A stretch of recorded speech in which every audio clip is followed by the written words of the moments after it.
Hey, this is Alex Power with My Creative Cinema, and today we're gonna talk about on how to find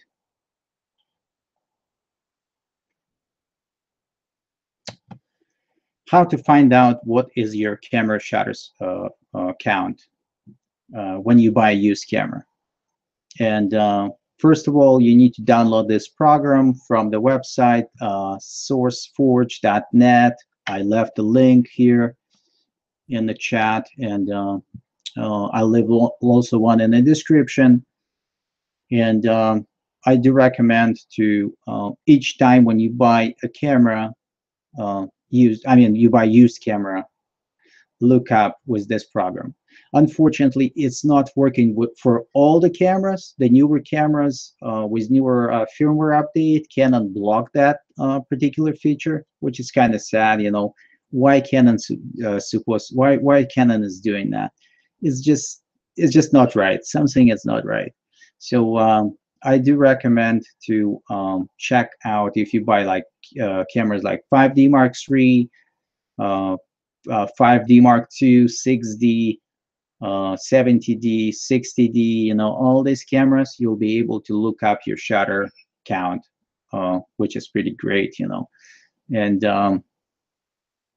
what Canon is doing, I see they just want more, squeeze more money out of us, you know, which is a shame, you know. They're in order to find out a shutter count on your newer cameras, what you need to do, you need to go to the Canon repair facility or send them the camera, and for charge, they will charge you money for that.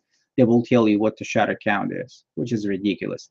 Really, it should be right inside the camera. You should be able to look this up without even connecting. Why can't they just do that? Just pressing the button and boom, and you see it right there. That would be the best solution. But since they're doing that, there is a way around for older cameras, but for newer cameras, unfortunately, there is no way around. You only can get this done through them.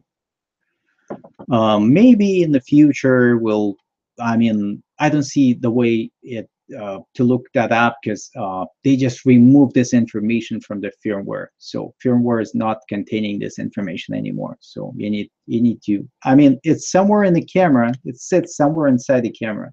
So I believe that it is gonna, at one point, someone will make a free version of the software to look that up. But excuse me. But of right now, it's not working great. So for Panasonic cameras, you can look it up right inside the camera without connecting, which is great. It's a little tricky way of pushing these buttons, but I will create a separate video about that on how to do that, because it's kind of, you know, it's not that simple.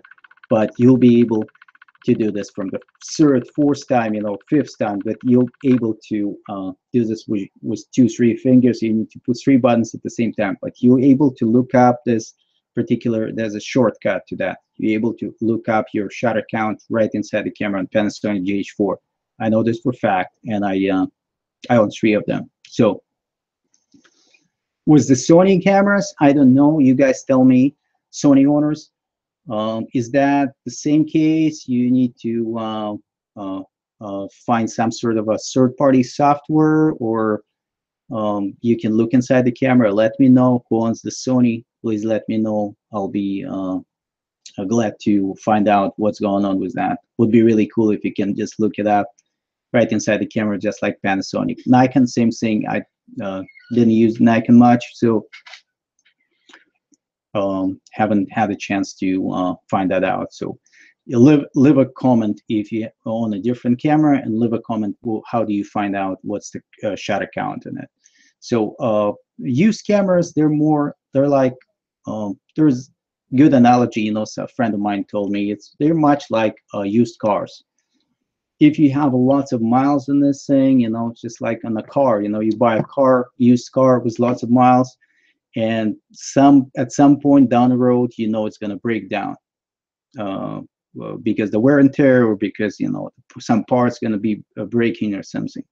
That doesn't mean you're not going to be able to repair it, but you don't want that to happen during a like a paid gig or event through filming or photographing. So when you shop for the camera, it's important, extremely important to know what's the shutter count.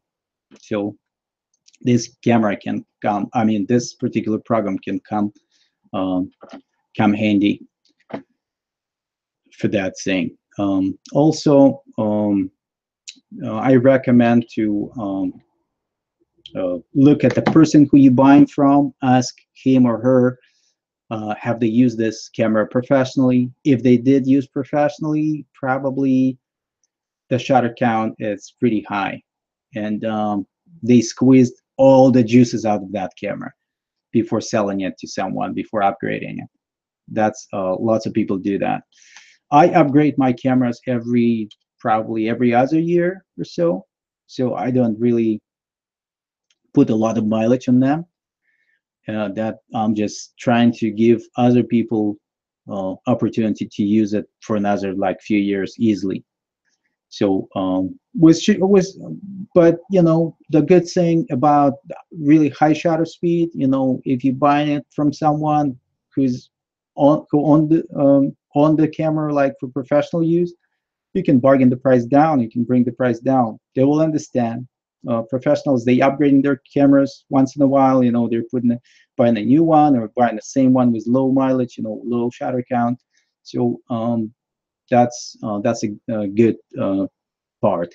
If you buying camera with high shutter count for just occasional use, that's fine. I mean, if you're gonna pull that camera like once a month when you go on vacation or once a week, you might be good for another few years. It's not gonna be really a big deal. But if you're filming or photographing on a daily basis, and you put in lots of clicks in it, lots of pressing that video button a lot, then definitely look for the camera with lower shutter count.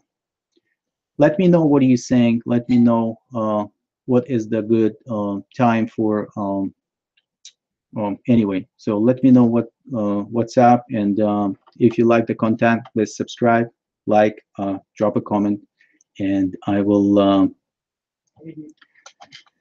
see you. I think someone brought mail, so let's see what's in the mail. And hey, that's for the next video. But thanks for watching, and let me know what camera you own, and how do you find out what's the shutter count on it when you want to sell it, or when you buying a new, or I mean buying a used camera. And also tell me in the comments below, what is your dream camera for photography and for videography, or for both, you know. And that'll be interesting to know. What is your dream camera again? Let me know. Okay, gotta go for now, but looking forward for your comments, and thank you for watching. See you next time.